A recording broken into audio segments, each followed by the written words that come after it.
frères, mais les policiers viennent nous dire non, vous êtes ceci, vous êtes cela. C'est quand même... Pour éviter que ce qui s'est passé ne se répète, voilà, c'est ça le problème. Il faut alors quitter cette voie, parce que nous persistons dans la même voie qu'on était depuis le début. Nous persistons dans cette voie. Nous persistons, c'est-à-dire nous refusons de regarder les choses en face. Les problèmes, nous refusons de les regarder. Nous refusons de les affronter. Nous refusons de trouver des solutions à ces problèmes. Alors, quand on refuse, il y aura un pourrissement. Et quand il y a un pourrissement, ça finit toujours par péter. Alors là, c'est tous les Mauritaniens qui ne souhaitent pas que ce qui s'était passé se répète. On ne le souhaite pas. Mais, attention, il y a des choses, il y a une pratique qui se perpétue, qui risque de nous conduire encore vers des situations qu'on ne peut pas imaginer. Ben justement, donc comment vous répondez en fait à ceux qui croient que les sorties médiatiques des hommes politiques, l'opposition, leur percée politique, tout ça c'est plutôt des acrobaties pour rencontrer le président de la République et intégrer les systèmes? Vous pensez que c'est ça? Si il y en a qui le pensent. Non, moi je me réclame du Forum national pour la démocratie et l'unité. Si c'était ça notre intention, on a eu la porte qui s'était entrouverte. La porte avec le pouvoir, la porte d'une négociation avec le président de la République, et c'était entrouverte. Si c'était ça notre mentalité, si c'était ça notre esprit, on allait nous engouffrer là-dedans et accepter tout pour rentrer. Mais non. C'est pas des acrobaties, c'est un combat. C'est parce que nous avons compris l'intérêt de la Mauritanie. Nous avons compris, nous avons fait notre mea culpa. On a discuté, on a trouvé que la Mauritanie est sur une pente dangereuse, qu'il faut sauver la Mauritanie. Et on s'est dit que le premier qui doit aimer le sauvetage de la Mauritanie, c'est son premier responsable, c'est le chef de l'État. C'est le chef de l'État qui aurait dû accepter de s'ouvrir à tout le monde, de discuter avec tout le monde. Tous les fils mauritaniens, même ceux qui sont égarés, mais lui, il n'a pas voulu. Il a très vite fermé la porte des négociations. Ça, vous le savez encore, vous les journalistes. Vous savez ce qui s'est passé, on ne va pas revenir là-dessus. Mais le forum est toujours disposé pour sauver la Mauritanie qu'on mette des conditions raisonnables, qu'on mette des conditions acceptables. Il faut que ça soit clair. Il faut que les gens discutent ensemble, franchement, pour sauver la Mauritanie. Mais qu'on n'utilise pas des astuces pour contourner les vrais problèmes et puis essayer de noyer le poisson. Donc, en tant qu'homme politique, sage, dans certain âge, et puis mauritanien, au vrai sens du mot, croyez-vous en fait que la langue, la diversité de la langue en Mauritanie est un obstacle à l'édification des nations? C'est un obstacle quand les politiciens qui sont chargés de gérer cette question ne sont pas honnêtes. Parce que n'importe quelle communauté dans un pays a le droit de s'épanouir, a le droit de se développer. Et le meilleur moyen de se développer, c'est par sa langue, c'est par sa culture. Quand on me prive de ma langue, de me développer par ma langue, cela veut dire qu'on veut me phagocyter. Vous voulez bédaniser tous les Mauritaniens. Moi, je suis un poulard. Mais il faut une langue. Mais la langue, elle ne s'impose pas. La langue de ciment, ce qu'on appelle la langue de ciment, elle ne s'impose pas. Il y avait très bien des moyens, très faciles à partir de l'école primaire, de faire de telle sorte que tous les enfants mauritaniens, que chacun puisse parler deux ou trois langues en même temps. Donc c'est un problème de volonté politique. C'est un problème de volonté politique. Mais cette volonté politique, elle a manqué parce que ceux qui sont les créateurs de ce système et qui sont encore en vie, certainement ce soir, beaucoup d'entre eux nous suivent. Ils veulent surtout arabiser le pays plutôt que... Ils ont tenu à arabiser, pas à arabiser le pays.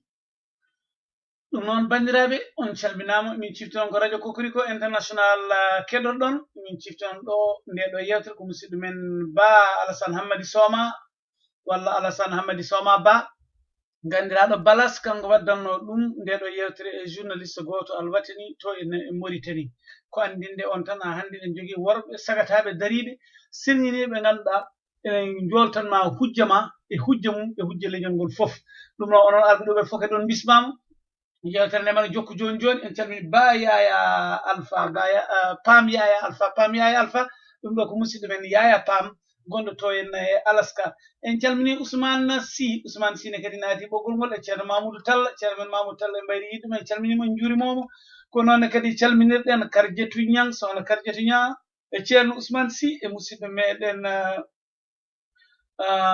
molingel ndongo e musidɗo men Fati Sognane en calminiɓe Harouna Mamadou Diallo e musidɗo men Amadou Ndiaye salminama juurama Abou 725 e Samba Guela Dieji onon fof min mbiyon bisimilla radio Kokoriko international aljuma Ndiaye e Aissata Sy aljuma dogi yewtere dendiraɓe Aissata Sy hiiɗi ko bakkadi ɗum noon min calmino min juurimon min calmini Ba Mamadou Alassane kadi gonɗo ɗo ene ɓoggol ene hetti yewtere nde wannode Aissata Niang gonɗo to ene ɓoggol meɗen en calmini ɗum e ɓinguel fowru kamɓe ɗiɗo e ɓen to ene ɓoggol he eɗen mbiyaɓe kadi bisimilla mabɓe radio Kokoriko international ha hande dey emin cifta noon ko Aissata Alpha Ba fonno wadde nde ɗo yewtere kono tardi seeɗa ittata noon no mbirumi ni radio Kokoriko ene jogui élément ji baɗɗi fayida ɗi ganduɗa yimɓe men hatanteɓe dariɓe jettiniɓe ɓe ganduɗa welɓe farnorade e leñol meɗen ene goodi ene guuri kadi enen jeeyi pittali mumen en jeeyi ɗiɗemeje mumen en dokki leydi yo yar so tawi ko ma goto mabɓe yahade leydi ndi fuɗɗo rimɗude wonande balas en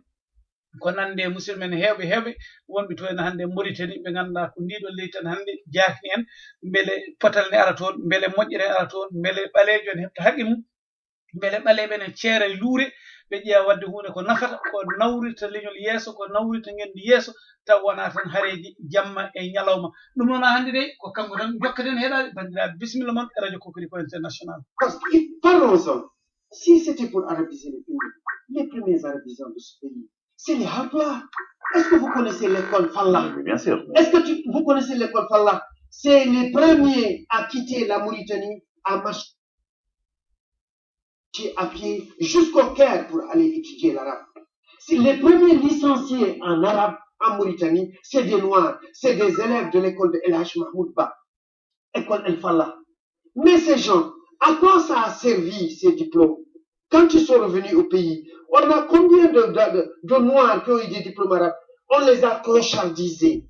Ils sont dans les rues, ils ne sont pas responsabilisés, ils n'ont aucune responsabilité. Donc, à tel point que les autres se disent, mais à quoi alors ça sert d'apprendre l'arabe? Donc, qu'est-ce qui est une menace pour l'unité nationale? C'est pas l'arabité de la Mauritanie qui Ce qui est menace, c'est de vouloir bédaniser la Mauritanie. C'est quoi? C'est bédaniser, de transformer les autres communautés, les Soninké, les Poulars, les Wolofs, de les transformer en bédans. Nous ne sommes pas bédans. Un instrument de quoi? De strangulation. C'est quoi? C'est quand vous dites que l'arabité n'a pas posé de problème parce que les Halpulaar, les Wolofs, les Soninké sont aussi des arabophones. Exactement comme les bédans. L'arabité, je dis que c'est le système n'a pas été franc. C'est plutôt racisme. Ça n'a pas été fait pour arabiser la Mauritanie, mais pour bédaniser la Mauritanie. Parce que nous ne sommes pas sur le même point de départ. Quand toi, tu as l'arabe comme langue maternelle, moi, je ne l'ai pas comme langue maternelle. Si nous partons déjà, dès le départ est faussé. Ça pose aucun problème. Il y a des centaines de pays au monde qui ont réglé ça. Ça pose des problèmes parce que simplement, je vous dis et je vous répète, que dans l'enseignement même de l'arabe, dans les écoles, et ça, j'en connais beaucoup de choses, on a fait de tels petits noirs qui ne s'intéressent même pas à la langue arabe. Ça c'est des discussions pédagogiques. Moi, je vous dis une chose, qu'ils ont fait pire pour désintéresser les petits morts d'apprendre le français. Non, c'est exactement la même chose. Je suis désolé, tous les ministres que tu as ici, tous les colonels et les généraux que tu as ici, leurs enfants sont à l'école française. Ils sont à l'école turque. Moi, je parle des Et ils vont étudier en Allemagne. Moi, je parle des Mauritaniens. Je parle des Mauritaniens. Ils vont étudier en France. Ils vont étudier aux États-Unis. Ils ne vont pas étudier à Dubaï. Ils ne vont pas étudier à Jeddah. Moi, je vous parle de la Mauritanie profonde. Oui. Les petits morts ne parlent plus français et ne vont plus à l'école pour apprendre le français. L'école publique, je parle d'école publique. Donc, mais on a fait de telle sorte. Le système est moribond. On a fait de telle sorte que l'école publique est devenue l'école des rebus. C'est l'école des Noirs. Non, l'école des pauvres. L'école des pauvres. Des pauvres, c'est-à-dire les Noirs. Ça me l'amène aux Noirs. C'est une façon de parler. Les morts qui ont les moyens, leurs enfants sont des dans les Noirs aussi qui ont les moyens. Ils se comptent sur les doigts d'une main. Les Noirs qui ont les moyens. Les Noirs qui ont les moyens se comptent sur les doigts d'une main. Et regardez l'économie de la Mauritanie. Regardez Oui, mais là, on essaie de parler des choses qui nous lient. Parce que là, vous avez répondu à la question du problème de la langue. Quelles sont les choses qui nous lient? Non. Justement, pour retrouver cette cette unité Ce qui nationale veut dont dire, on je vais veut, vous quoi. le dire. Vous savez d'abord depuis Faut combien une de méthode temps, commune, quoi. vous savez d'abord depuis combien de temps on est ensemble. Avant, on n'avait pas cette division. Ouais, parce qu'il y a des politiciens, c'est normal. Parce qu'il y a Nous des- sommes ensemble réellement sur le même territoire depuis 1933. Depuis 1933, nous étions tous gérés, en tout cas par le Sénégal, jusqu'à Boutilimi, jusqu'à Alec, jusqu'à Mokhtar Hajar, jusqu'à Kifa. Oui, je dirais pas les Français qui sont installés à Boutili. Exactement. Au Sénégal ou ailleurs, mais c'est les Français. Donc, Mais en avant ce temps, l'arrivée des Français, on était en ce ensemble temps, aussi. on était ensemble et on vivait très bien ensemble. Je vais vous dire, en ce temps, qu'est-ce qui se passait entre l'émir du Trarza, les Mours du Trarza et les Wolofs. Vous savez bien, quand l'émir même du Trarza a marié la reine Djibril Botch, a épousé, pour sceller les liens solides entre les Mours et les Wolofs. Alors, cela veut dire qu'en ce temps, le courant passait très bien entre ces communautés. Pourquoi aujourd'hui les Mours rejettent alors ces Wolofs jusqu'à le priver de tout, ne pas les associer dans tout ce qu'ils font? Tout le gâteau, le partager, le prendre seul, ne pas penser à ces gens. C'est faisant, il y en a qui croient parce qu'il y a des autres politiques. Pourquoi? Ça, c'est du côté de Parce qu'il y a des autres politiques qui veulent le pouvoir. Moi, je suis né à Selibabi, mes origines, c'est Haïreba, Haïr Golere, c'est Kaskas. Alors, nous, en ce temps, nos ancêtres étaient liés avec les émirs. Bakar, les El Bakar. Nous avons des liens avec les El Bakar. Aucun d'entre nous ne pouvait être touché au nord si seulement les El Bakar sont là parce qu'ils savent que ça, c'est des gens qui viennent de Kaskas. Cela veut dire qu'avant, et comme ça, sur toute la longueur de la Mauritanie, il y avait des liens solides entre les Maures et les Noirs. Alors, cette dislocation, cette séparation a commencé, c'est quand ce système-là, les initiateurs de système ont commencé. Et quand est-ce qu'ils ont commencé? C'est parce qu'à l'indépendance de la Mauritanie, c'est connu, toute l'administration était occupée par des Noirs. La santé était occupée par des Noirs. L'administration était occupée par des Noirs. L'enseignement était occupé par des Noirs. Pourquoi? L'armée était, parce que c'était les premiers intellectuels de ce pays. Oui, parce que c'était les premiers fonctionnaires. C'était les premiers intellectuels du pays. Ils sont allés à l'école. Alors, ouais, à partir de 1966, quand à partir de 1966, à partir de 1966, je peux prendre un appel téléphonique vite fait. Je ne veux pas vous couper, mais je prends l'appel téléphonique vite fait. Allez, allô? Allô? Continuez, monsieur. Quand en 1966, on a commencé cette fameuse circulaire 02, on a commencé les premiers pas de l'arabisation de la Mauritanie. Et les intellectuels, les jeunes intellectuels Beydan qui voulaient complètement tirer la couverture, l'enlever de l'autre côté et la remettre de l'autre côté, et a mis tous les moyens pour favoriser, pour qu'il y ait une accélération de la formation des Beydan. Hein? Attention, si je dis Beydan, il n'y a rien de péjoratif. Il faut que ce soit très clair. Ils sont des Beydan. Moi, je préférerais même les appeler les Tchapatou. Oui, mais c'est plus amical, ça, je sais pas, moi je peux pas parler au nom des Bédanes, mais moi je sens un peu péjoratif. Je le sens. Non, c'est pas péjoratif. Personnellement, je le sens, peut-être les Bédanes ne le sentent pas. Mais je n'aime pas ce mot. Vous trouvez que Kouri c'est péjoratif alors? Non. Kouri, est-ce que Kouri c'est péjoratif? Je vous demande. Non. Moi, je trouve. Pour moi, c'est ça veut dire noir, non? Voilà. Kouri, ça veut dire noir. Pour moi, oui. Pourquoi je refuserais? Je suis noir. Non, mais je ne comprends pas ce que ça recouvre quand vous dites pédalisation. Ça recouvre quelque chose. Il y a certainement. Alors, donc, en 1900,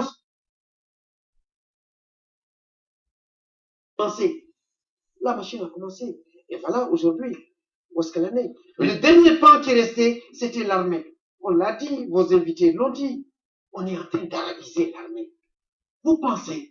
Non, mais arabiser l'armée, c'est autre chose. Arabiser toute l'armée. Arabiser la l'arabe, c'est la langue officielle du pays. C'est la langue officielle du pays, mais elle n'est pas la seule langue officielle du pays. Je suis d'accord. Mais on doit trouver une langue de travail. Là, on est en train de chercher une méthode, excusez-moi. On doit trouver la langue de travail du pays. Les langues officielles, c'est le Poulard, c'est le Soniké, c'est l'arabe, c'est le Wolof.